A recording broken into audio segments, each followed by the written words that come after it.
My sister asked me to transfer $4,000 to her. When I refused, she tossed her wine glass at me, screaming, "You owe me your life." I didn't flinch. I simply smiled, pulled out my phone, and played a voicemail that left everyone stunned. "Camille, I'm not asking. I need the money. Today." I stared at her across the table, watching her twist the stem of her wine glass like she was trying to snap it in half. Her voice was low but sharp, the kind of tone that dared you to say no. "I'm not sending it, Nadine. That's my answer." Her eyes widened, offended, not surprised. "After everything, you're really going to do this to me?" I said nothing. I just picked up my phone, pressed play, and let our late father do the talking. By the time the voicemail ended, the whole restaurant had gone silent, and so had she. That confrontation happened a few months ago, and I haven't told many people about it until now. I wasn't sure if I was being cruel, or just finally drawing a line. But after some reflection, and seeing how people share the hardest parts of their lives here, I figured I'd put it out there. My name's Camille. I'm 44, single, and live in Chapel Hill, North Carolina. I teach American Lit at a community college, live alone in a cozy rented house, and until recently, had a complicated but tolerable relationship with my younger sister Nadine, who's 39 and lives in Atlanta. Nadine has always been volatile. She's the type who would take your favorite sweater without asking, ruin it, then scream at you for making her feel bad about it. She thrives on drama and deflection, and somehow always finds a way to be the victim in every story. Despite this, we've managed to have a functional sibling relationship, mostly built on avoidance and keeping the peace since our parents passed. Dad died of pancreatic cancer 5 years ago. Mom followed just a year after. After that, Nadine and I were all that was left of our immediate family. I was named executor of the estate, mostly because I'm the older and more responsible one, though that came with its own share of guilt and resentment from Nadine. The will was clear, a modest inheritance split between us, a few sentimental keepsakes, and a small trust to cover Mom's medical debt and burial expenses. It wasn't much, but I managed it carefully. I paid off the hospital, finalized taxes, and made sure what remained was safe. Nadine never asked about the details, just complained she didn't get more. Things got worse after her third divorce. Nadine married and divorced 3 men in under a decade, each more reckless than the last. The most recent one, Carlos, left her high and dry. According to her, he cleaned out their joint savings and fled to Brazil with a Pilates instructor. Honestly, I'm not even sure if any of that is true. Anyway, she called me out of the blue one Sunday. I was grading essays and enjoying my coffee when her name popped up. "Camille, I'm in a bad place," she said immediately. No hello. No warm-up. She said she needed $4,000 by Friday. Something about a legal mess with Carlos, rent being overdue, and starting fresh. I listened quietly. When she paused, I asked why she didn't ask one of her friends. "They've helped before," she said flatly. "I'm tapped out." "And your family?" I told her I needed to think about it. The truth was, I already knew my answer. It was going to be no. I had helped Nadine plenty over the years. Small loans, gifts she never acknowledged, covering for her impulsive mistakes. Each time, I told myself it was the last. Each time, she'd come back with a new crisis. But this wasn't just about money. It was about a pattern, a lifelong one. And I was tired of playing along. When I didn't respond to her follow-up text that Tuesday, just checking, "Have you sent it yet?" she sent another, "I'm serious, Camille. You owe me more than you know." I didn't reply. Then, she sent me a Venmo request for $4,000. The note read, "You owe me." That's when I opened the voicemail. It was from Dad. One I had saved and never shared.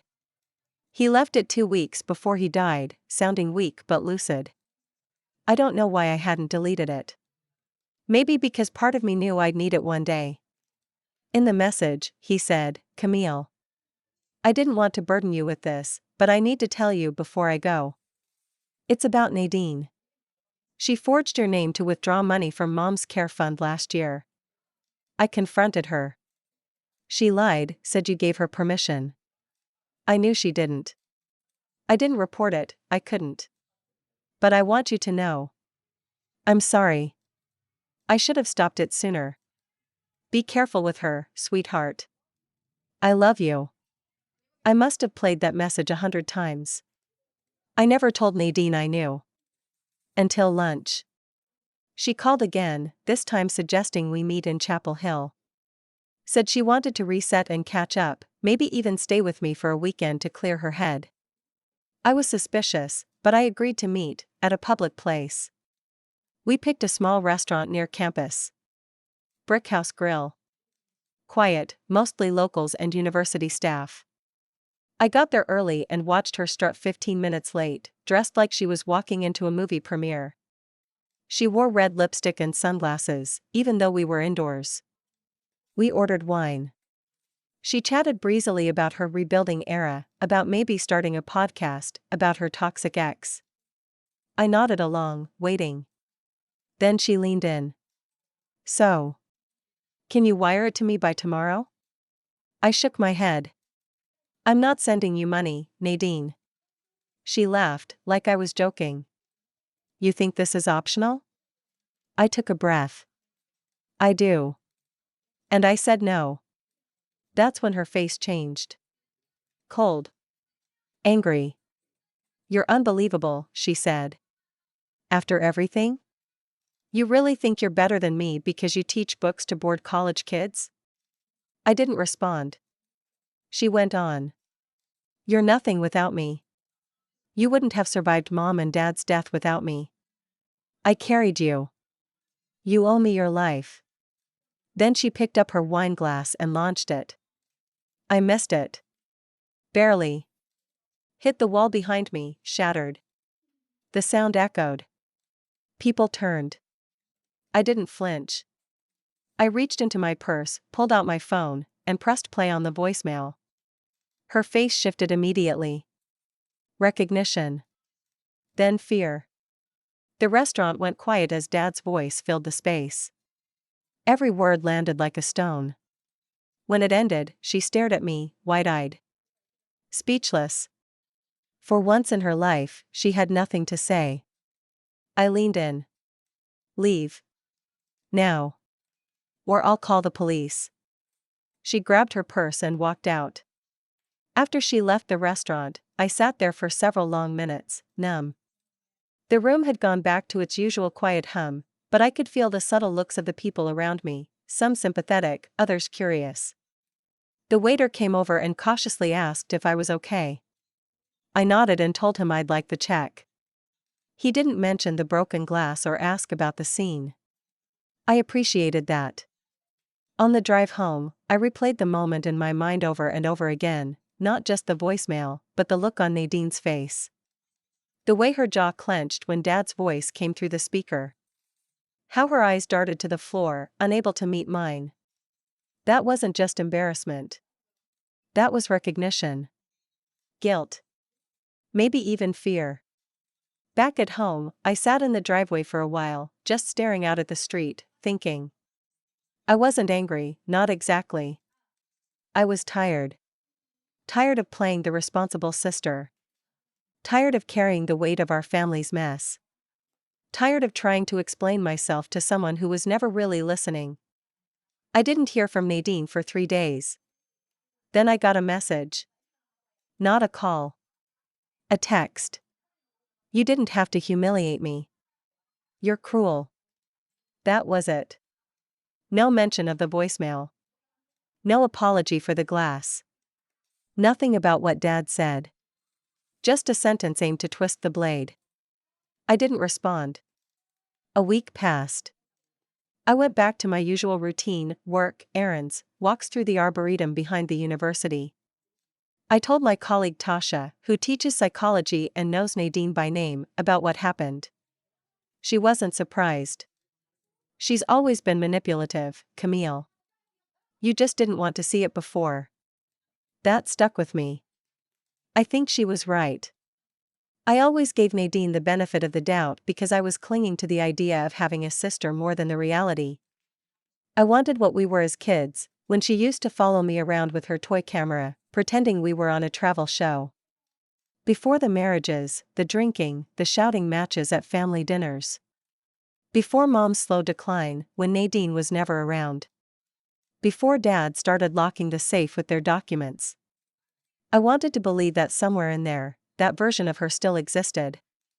2 weeks after the lunch, I got a call from my mother's old neighbor in Durham, where she'd lived before the assisted care facility. Mrs. Pennington. A sweet, retired schoolteacher who used to bake lemon cakes and always sent holiday cards with glitter that ended up stuck in the carpet. "Camille, dear, I hope I'm not intruding," she said. "But I saw someone poking around the back of your mother's old house this week." "A woman. She left when I turned the lights on, but I'm almost certain it was your sister." I thanked her, heart sinking. Nadine had no reason to be there. The house had been sold over a year ago to a young couple with a newborn. There was nothing left for her to take, but the fact that she went back, that she was still circling the wreckage, told me something. She wasn't done. Not yet. I went to my lawyer the next day. Her name's Maureen. Sharp, dry-humored, no nonsense.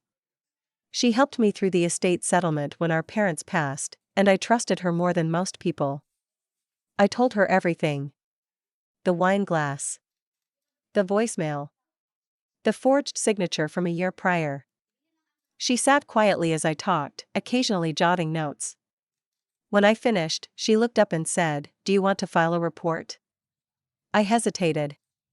Would it do anything? "It might," she said. "Or it might at least put a formal boundary in place. This isn't just about money anymore. It's about your safety and peace of mind." I didn't decide that day. I told her I needed time. Part of me wanted to forget it. Let it blow over. But another part, the one that had carried silent shame and guilt for years, wanted something different this time. Accountability.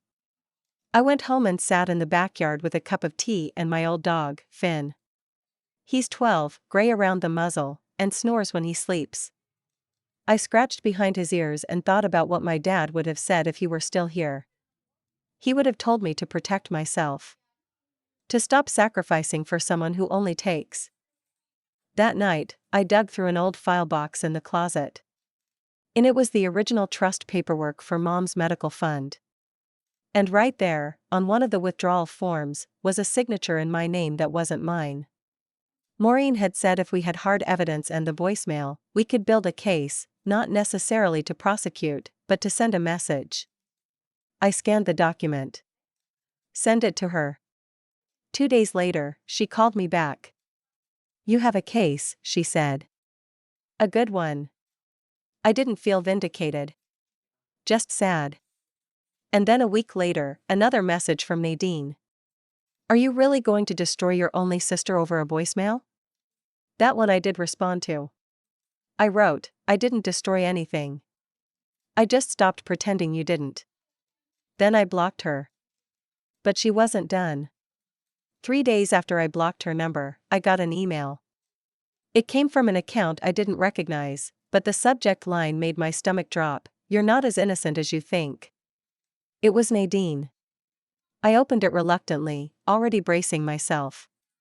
The body of the message was short, maybe 6 lines, but it dripped with venom. "You think you're the golden child, the martyr. But you always played the victim. Dad pitied you. You were weak. I took what I deserved. He owed me, and so do you.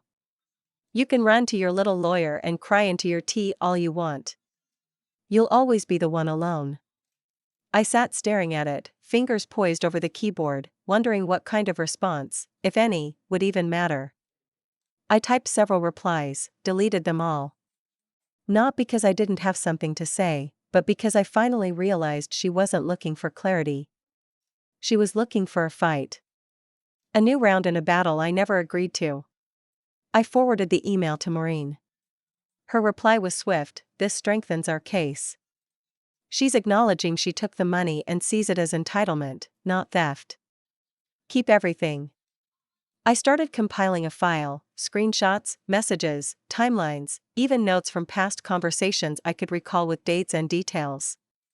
It felt surreal, documenting my own sister like she was a stranger who'd broken into my life. But I kept going. A week later, I got another call, from my father's old accountant, Henry. He had managed their taxes for nearly 20 years and handled the paperwork after Dad's passing. I hadn't spoken to him since the estate settled. "Camille," he said, his voice even, "I hope I'm not catching you at a bad time. I was going through some old files from the estate, you know how we have to do the 5-year archival sweep, and I found something I thought you should be aware of." He described a withdrawal made from one of our father's investment accounts 6 months before he passed. A $12,000 transaction, authorized under both of our names. But I never signed off on anything. "You didn't approve this?" he asked. "No," I said. I had no idea it even existed. He hesitated, then said, "It was routed to an account under the name Ann Rutherford. Nadine had taken money again. Before Mom even passed. Before Dad's voicemail. This wasn't a one-time lapse in judgment. It was a pattern, a web of calculated moves, lies, and manipulation. She'd taken advantage of a dying man. And then she came to me, asking for more. That night, I couldn't sleep. I sat on the floor of the living room surrounded by papers, my laptop, and legal pads. Finn curled up beside me. I started writing, not for her, but for myself. Every memory I could think of that might connect, every financial breadcrumb, every time something felt off over the past few years but I dismissed it as stress or grief. And I thought back further. To a family trip when I was 15 and she was 10, Dad had given us each $20 to spend however we liked during a stop in Asheville.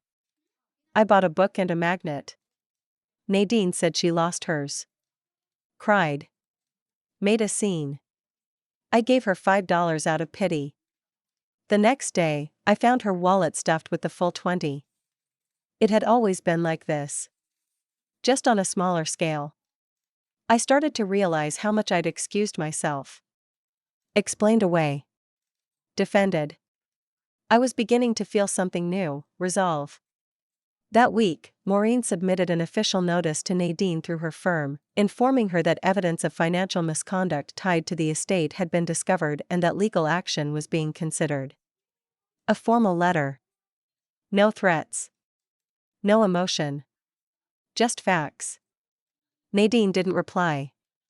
But I know she received it.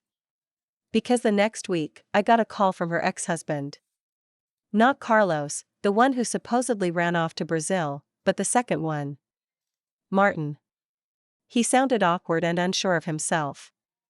"Camille, sorry to reach out like this," he said. "I know things between you and Nadine aren't great, but I thought you should know." "She called me." "She what?" "She said you were trying to ruin her. That you were dragging up the past to steal her life," her words. "Look, I don't want to get involved. But she mentioned your dad. That you had something on her." I asked him what he meant. "She said you had a voicemail. She sounded scared. Desperate. Said you twisted it to make her look bad. But honestly? I've known her long enough to trust that if someone says she did something terrible, she probably did." I asked why he was telling me this. "Because I've been in your shoes," he said simply. "And if someone had warned me about her sooner, I might have gotten out before everything went to hell." I thanked him and hung up. I thought hearing that would give me some sense of justice, but instead, I just felt hollow. Later that evening, I got a text from a mutual cousin. Joelle. She's not particularly close with either of us, but we grew up together and she stays in the family orbit. "Nadine's telling people you're suing her because she exposed a secret about your past. She's saying you're mentally unstable. I figured you'd want to know." The lies were coming fast now. And wide. But the strange thing was, something had shifted in me. Where before I might have spiraled, panicked, felt the need to defend or clarify or rush to put out every fire, now I felt calm. Let her talk. Let her spin whatever story helps her sleep at night. Because this time I had the truth. And I had finally stopped letting her rent space in my life for free. I let a few weeks pass without reacting to Nadine's smear campaign. She posted cryptic quotes on her Instagram stories. Stuff like, "Some sisters are snakes in disguise," and "Truth doesn't need a microphone, just time." I'd be lying if I said it didn't sting at first, especially when a few extended family members reached out just checking in with that awkward tension that meant they'd heard some version of her side. But I didn't bite. I didn't call, or text, or even correct the narrative. I had something better. I had a plan. With Maureen's help, I compiled everything. The forged documents, the voicemail, the fraudulent withdrawal statements, and copies of the estate paperwork with notarized signatures that clearly didn't match mine. Maureen prepared a formal report and submitted it to the North Carolina Department of Justice's Estate Fraud Division. That was the first chess move. The second was more subtle. I contacted the care facility where my mother had stayed during her final year, the one where Nadine's forged signature had authorized the redirection of funds. I asked if I could speak with their financial coordinator about a potential audit of services rendered and payments received. They were cooperative. And what did they find? Was gold. Apparently, there had been an anonymous payment made toward our mother's balance shortly after Dad passed, $2,500 cash, no traceable source. Normally not suspicious, except it had come just days before Nadine showed up at the facility with a doctor's note requesting early discharge due to improved condition. My mother had Alzheimer's. There was no improvement. That became my third piece of leverage. We didn't take it to court. Not yet. Instead, Maureen suggested something strategic, a civil mediation process. No public trial. No news articles. Just Nadine, me, and a mediator. It was held in a quiet office suite in Durham. Nadine looked tired, drawn, even. Her usual flair was muted. No red lipstick this time. She wore jeans and a hoodie, like she wanted to disappear into them. She didn't greet me when I arrived. Didn't look up when the mediator introduced herself. Just sat there with her arms crossed. Maureen opened the folder and laid out the documents. The forged withdrawals. The voicemail transcript. The hospice released paperwork. Nadine's face flushed, but she still tried to play it off. I was authorized. Camille gave me verbal consent. Maureen calmly slid forward a forensic handwriting report from a specialist who confirmed my signature was forged on 3 separate estate-related documents. Then another statement from the care facility's lead nurse confirming no release was requested by me. The mediator nodded and asked Nadine if she wanted to provide a response. That's when the crack finally came. She exhaled. Loudly. Her shoulders slumped. "Fine," she said. "What do you want?" And this, right here, is where the revenge came in. Because I didn't want to destroy her. I didn't want to see her in handcuffs. That's not how I operate. What I wanted was for her to finally face consequences. Tangible ones. So I laid it out: she would repay $12,000 to the estate trust. Not to me personally, but to a legal fund that would go toward future caregiving scholarships in our mother's name. She would sign a formal declaration admitting to the misuse of estate funds and submit it for notarization. She would agree to have no contact with me moving forward. All communication would go through Maureen's office. And lastly, she would attend a financial accountability course, one designed for adults who've committed fraud, hosted by a nonprofit that works with white-collar offenders. At first, she scoffed. Rolled her eyes. But when Maureen mentioned that failure to comply would result in us moving forward with criminal charges, with a very willing witness list, she quieted.